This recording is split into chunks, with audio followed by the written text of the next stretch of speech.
The Big Bash League has seen a resurgence in the last 2 seasons. BBL14 in particular was a brilliant return to form, with the average crowd for a match reaching its highest level since BBL07. As well as the crowds, there were also record viewership numbers on both the screens of 7 and Fox.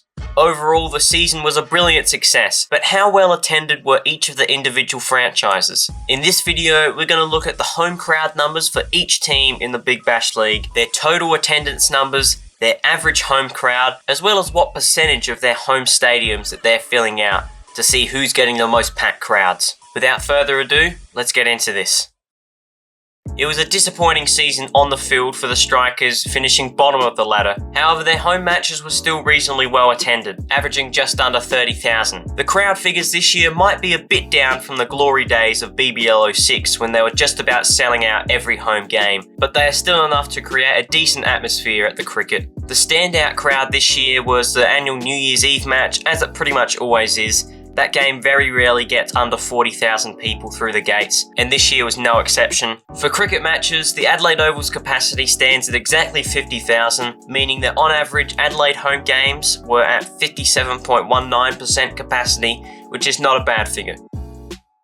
While the Brisbane Heat couldn't quite repeat the heroics of BBL13, their fans still packed out the Gabba week in, week out, cheering on their hometown heroes and making them one of the best supported franchises in the league. Considering the capacity of the Gabba is 37,000 for cricket games, their average home attendance of 26,500 is quite a big number. They managed to get a crowd of 30,000 to their grand final rematch against the Sixers and again against the Hurricanes in their final home game of the season. These crowds make for an extremely good atmosphere at the Gabba, and Brisbane Heat home games were fun to watch as a result this season. The Hobart Hurricanes. They were the champions of BBL14, but surprisingly their crowd numbers didn't really reflect that. Throughout the regular season, they didn't once manage to get a crowd up above 10,000. The Tasmanians did turn out for finals though, with their 2 home finals matches fetching crowds of 13,000 and up near 16,000, which according to ESPN is actually above stadium capacity. The Big Bash final this season was watched by millions across Australia, and the capacity crowd made for a brilliant and memorable final in what was a landmark moment for Tasmanian sport. Next Big Bash season, I'm expecting the Hobart crowds to get a bit of a boost, and I think the Hurricanes should be up around the top parts of the ladder again. It was a disappointing season for the Renegades. They started off quite well, but really capitulated towards the end and couldn't quite sneak into finals. I think their crowd numbers this year sort of reflected that. Crowds of under 20,000 were a regular thing at Marvel Stadium. They did also play 1 home game at GMHBA Stadium for their first home game of the season. That game wasn't overly well attended either. They did of course have one standout home crowd with 38,000 rocking up for their game with crosstown rivals the Melbourne Stars. But other than that, there were a lot of empty seats at Marvel Stadium this year. Just a quick note, I did take into account their 1 home game at GMHBA Stadium into the calculations of that average capacity. However, I couldn't find what the capacity for that ground was with the side screens up, so I just went with the 40,000 that it holds for AFL games, as that was the only figure I could find available. After years of failure, the Melbourne Stars finally managed to make finals this season, and their crowd saw a slight boost as a result. But compared to what their home stadium can hold, their crowds still were quite small. The highest home crowd for the Stars this season was their match against crosstown rivals Melbourne Renegades. That got 40,000 people at the MCG, which is still under 50% capacity. Outside of that match, they were lucky to get even above 20,000. Although they did manage to pull 32,000 in their final match of the season, which decided whether they would make finals or not. So if they can continue their end of season form from this season into next year, they might be able to get some decent crowds going forward.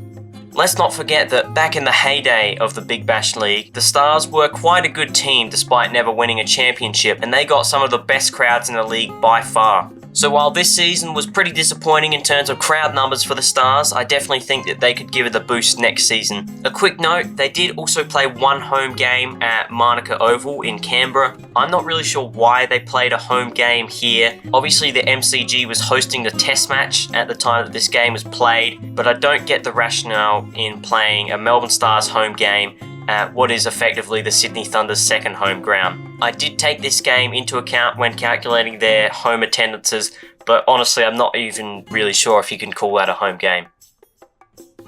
The Perth Scorchers have had the best attendances in the league for quite some time now, and they set a new benchmark for themselves this season. They had an average home game attendance of 38,500 people, which was a new record for the franchise, and by far the best of the Big Bash this season. This was despite the fact that it was a pretty average season for the Scorchers. They finished third last on the ladder, and for a lot of the season they didn't really look like much of a chance at making finals. All bar 2 of their home games this season had crowds of above 41,000 people, and they even broke the record for their highest home game attendance in the regular season when they took on the Sydney Thunder. That game got a crowd of 46,471 people and made for a brilliant atmosphere.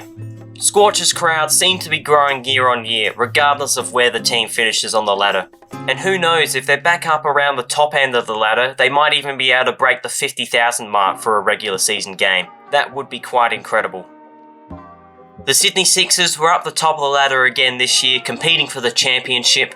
They finished second and had some reasonable crowd numbers again this year. They did also have a couple of washed out games, which I did not include in the total crowd figures or the average crowd numbers. One of those was at the SCG and the other at Coffs Harbour. Their highest crowd of the regular season was against the Perth Scorchers.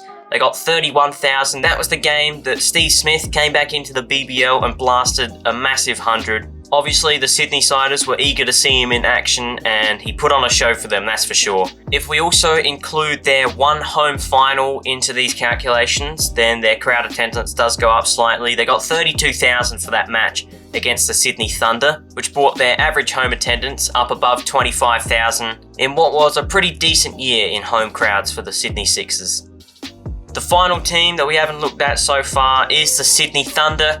Despite making the Big Bash final this season, their crowd numbers were pretty low. In fact, they were the second lowest attended team in the competition based on average home crowd, and the lowest attended team overall in terms of total attendance. Of course, the Hurricanes did have one extra home final. That being said, I did exclude one game which was washed out, but either way, it wasn't a great year of attendances for the Sydney Thunder. They still always get good crowds for the Sydney Showdown, which they did again this year. They got 17,000 to that game.